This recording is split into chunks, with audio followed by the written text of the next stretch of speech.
Pensioners welfare association Himachal Pradesh के राज्य प्रधान आत्माराम शर्मा ने आज शिमला में एक प्रेस कॉन्फ्रेंस को संबोधित किया। उन्होंने प्रदेश के पेंशनरों की विभिन्न समस्याओं को उजागर करते हुए सरकार से जल्द समाधान की मांग की। उन्होंने कहा कि राज्य के हजारों पेंशन भोगी अपने अधिकारों से वंचित हैं और सरकार को उनकी लंबित मांगों पर ध्यान देना चाहिए। उन्होंने बताया कि यदि सरकार जल्द ही कोई ठोस कदम नहीं उठाती है तो पेंशनर्स वेलफेयर एसोसिएशन अपने अगले कदम की घोषणा करेगी। इस मौके पर एसोसिएशन के कई वरिष्ठ सदस्य भी मौजूद रहे। मेरे साथ हमारे संगठन के प्रदेश के प्रेसिडेंट आत्माराम शर्मा जी उपस्थित हैं। इन्हीं के साथ बैठे हैं हमारे प्रदेश के senior vice president Harish Sharma ji, आप मंडी से हैं, और इनके साथ हमारे स्टेट के कैशियर हैं संतराम शांति जी, और हमारी स्टेट कार्यकारिणी के सदस्य जीवन ठाकुर जी, भारत राम जी, भूषण जी और करमचंद जी, और मंडी से ही हमारे सूरज ठाकुर जी, और स्टेट कार्यकारिणी में हमारे सहयोगी महेश वर्मा जी हमारे साथ बैठे हैं। आज ये हमारा सौभाग्य है कि आज हम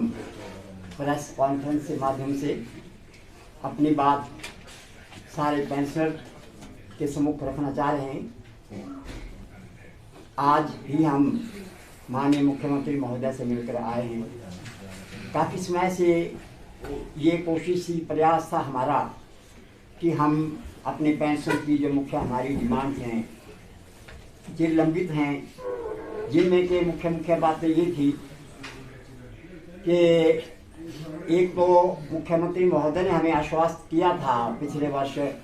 हमारी मुख्य मांग थी कि जीसीसी की बैठक हो जाए तो उसमें सभी बातों का समाधान हो जाता है। आर पार जब बैठते हैं हम तो उसमें हम भी सरकार के लिमिटेशंस को समझते हैं और सरकार के सम्मुख हम अपनी समस्या को रखते हैं तो बहुत सारी चीज़ों का वही समाधान हो जाता है और कुछ के लिए हम इंतज़ार भी कर लेते हैं। लेकिन समस्या ये है कि इस वक्त प्रदेश में लगभग 80,000 पेंशनर्स जो हैं वो थोड़े निराश हैं। 1,80,000 के करीब पेंशन हैं हमारे, और मुझे यह जानकारी देते हुए प्रसन्नता हो रही है कि हमारा उनका निराकरण हुआ भी है। तो हम ये कोशिश कर रहे थे, हमने अभी पीछे हमारी बैठक 3 दिसंबर को स्टेट की बैठक मंडी में हुई थी, वहाँ हमने डिसीजन लिया गया था कि मुख्यमंत्री महोदय ने अभी 2 महीने पहले अपने वक्तव्य में कहा था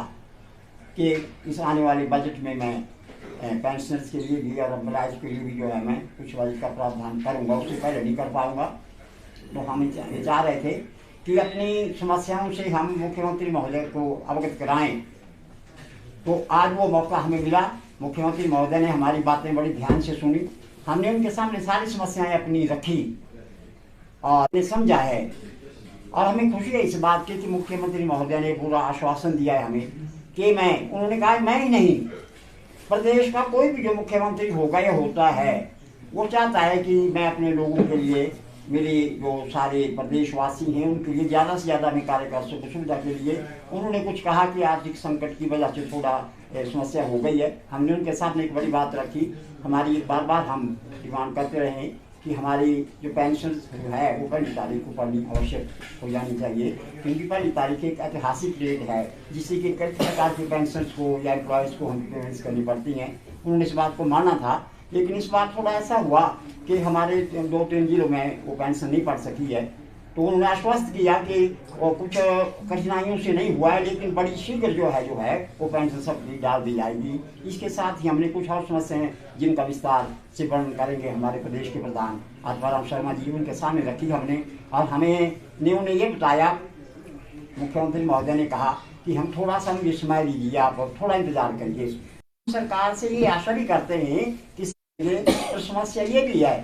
कि हमारा इंतजार जो पेंशन अब 70 हैं, चले गए हैं, तो उन ऊपर है, उन्हें आप मौका दें सुनने का और छोटी सी बैठक हमारी कर ले। तो उन्होंने वायदा किया है। वैसे कह रहे थे कि बड़ा व्यस्त कार्यक्रम है, अब विधानसभा जो सेशन सामने आने वाला है, लेकिन फिर भी उन्होंने कहा कि जब हमने ज़्यादा ही जोर दिया कि मैं कोशिश करूंगा अवश्य ही, और कुछ हमने कहा कि सर आप किसी संडे या सैटरडे को विधानसभा नहीं होती है, उस दिन हमारे सारे प्रदेश की कार्यकारिणी को आप इन्वाइट करें, उनका मैं समय दूंगा, आपकी बातें सुनूंगा, और लेकिन आप थोड़ा सा मुझे समय दें, मुझे पूरी चिंता है कि समय पर जो है मैं आपकी समस्या का समाधान करूंगा, और वो वायदा भी किया कि आने वाले समय में जो बजट है इसमें मैं अपनी तरफ से जितनी।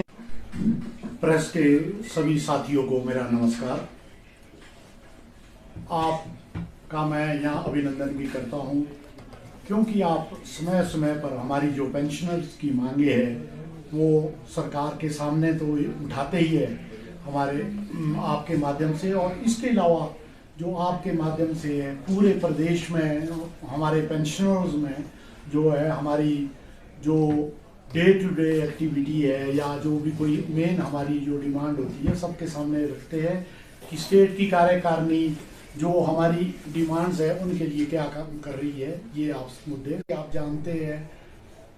हिमाचल प्रदेश का जो